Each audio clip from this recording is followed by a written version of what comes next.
Hi there, I am Adem Kivas here in Turkey on this cloudy July day in Ordu in my hometown. We are still in the pandemic. I hope that you all are doing fine. I want to make an announcement. Of course, I always wanted to record some audio books because I think audio books are the future and so on. And of course, we have less and less time to read, so people are more prone to listen. Reading takes just too much time, and I myself actually am listening to a lot of audio books. However, and I will always like to record one, but of course, there are some issues like my stuttering and however, but I will use part of this podcast in a way to record some of one story. I don't know for sure which story this is going to be, but a new one, so I won't just read a new. I won't just read a new story because this doesn't really work. Rather, create a new one for these podcasts, some sort of audio read, and I will pretty much approach it like I approach this. This inquiries what we are doing about hate and so on so with a little planning, but however, so with free association I think this works well, especially on short formats. uh, However, we will do this after I have finished this part of hate, and there we will some sort of have a short interlude where I will record one story, and then we will continue, especially with Desire, because Desire I have announced quite a while, and I think Desire is very interesting, and it has to do with what we are doing here, because desire and goal, this is something you can indeed fathom why this is important, and we partially talked about it as well. However, but we lost talked about it. I will always, in a way, recapitulate what we are talked about it in case. Um, well, I so that we are on the same page. However, what we talked about was, of course, antagonism. We said that this creates of your identity. It is important how you how it gives you an understanding of yourself as well as of the people around you. It gives you meaning. Well, of course, this is something we'll have to talk about uh, as well. This meaning, and we said this is very important. People will never question this system, because you just get approval for this or for this antagonism, for being a man or whatever, as well as it has. Or let's bring in another example. This is social media. In social media, we always knew.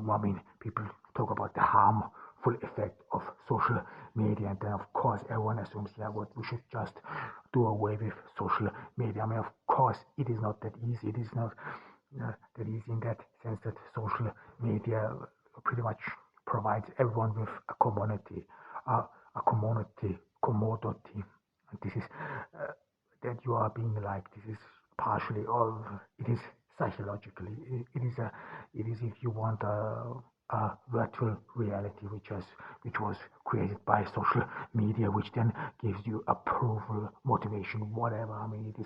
It then it gives you as well as meaning. So this would mean that even if you do away with social media, people will still seek about this approval, about this meaning, because this is, if you have on a social media, let's say someone has hideous or even stupid uh, opinions, whatever the reason, but these stupid opinions get approval, get recognition the more people engage in, the more people in a way approve and very fighting, very fighting. So social media has become some sort of a place of appreciation, especially within many cultures, especially what we talked about in counter culture. I mean, what is very obvious on social media is, of course, on one hand, this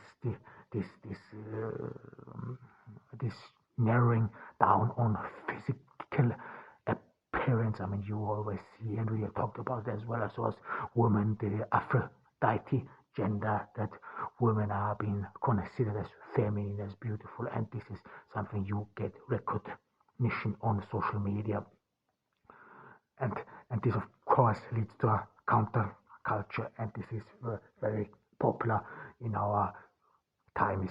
That this is this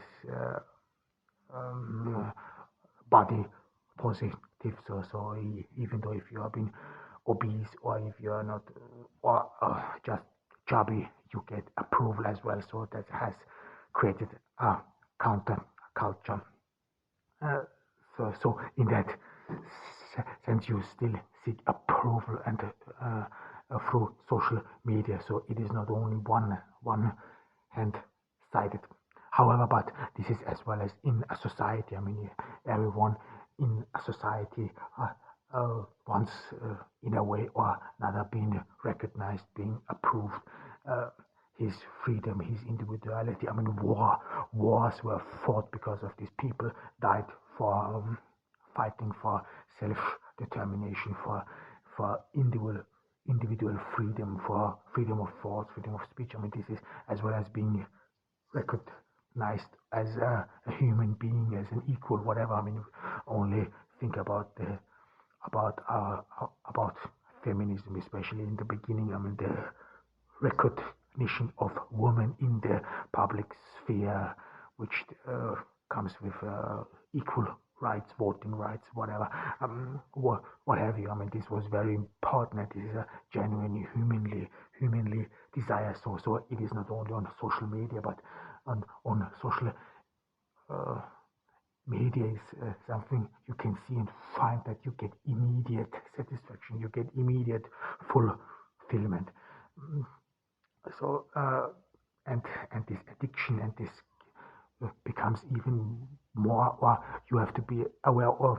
This is something you can say, argue with it, and this is you will get, or because social media creates a virtual reality, because it is some sort of partially decapsulated from reality. Of one way it gets addictive is especially when there is a gap between fiction and reality. So this means when you have in a way submerged on social media into a world, whatever you have it, into a world where you play a different role than in your real life. This is something you can easily accomplish.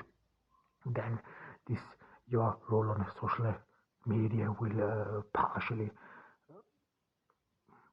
conflict with reality, will conflict with how people perceive, and as well as how you are being perceived, and this makes it addictive. This is why it is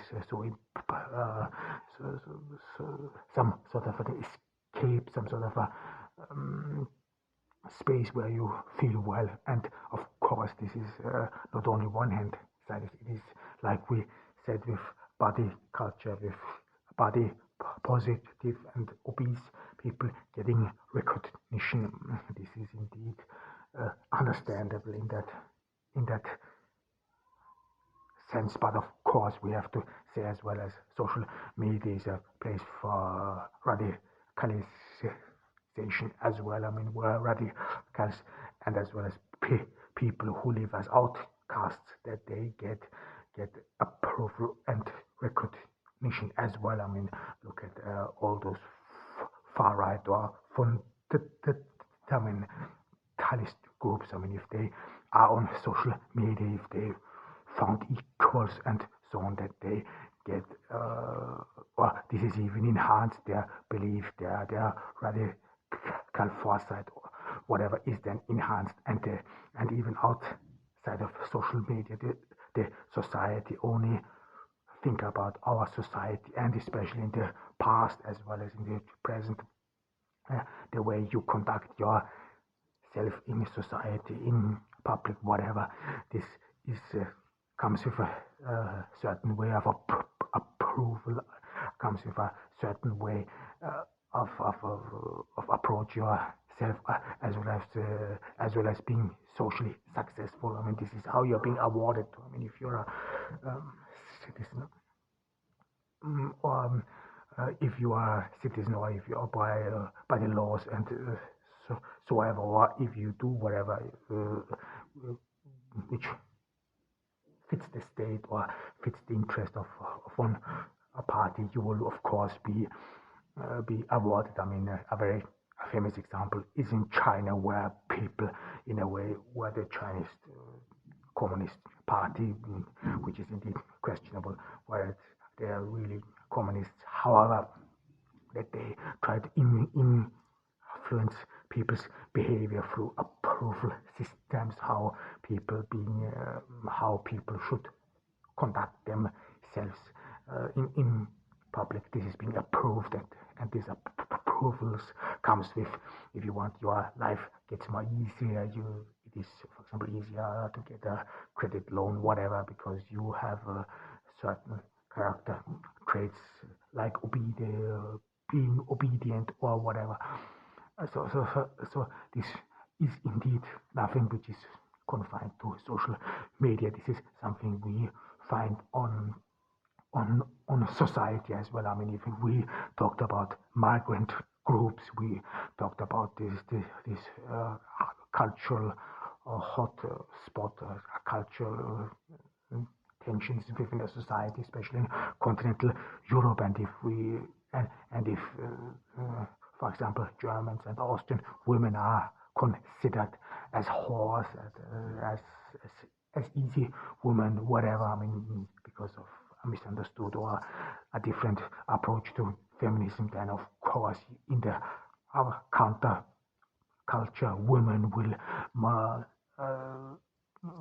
conduct themselves accordingly, and accordingly mean according to their counter culture. And this means then we being pious, being putting one on a moral pedestal, and so on, in order to outshine the host culture. And this of course comes with approval within this society. I mean, how you conduct yourselves, and it is as well as vice versa. I mean, if you only consider it, and you must have heard about those issues in the society in Austria, in generally in the West, where the hijab is freeing or is oppressive. And then, of course, if you're a Western woman, if you sort of liberate yourself from this change, perceived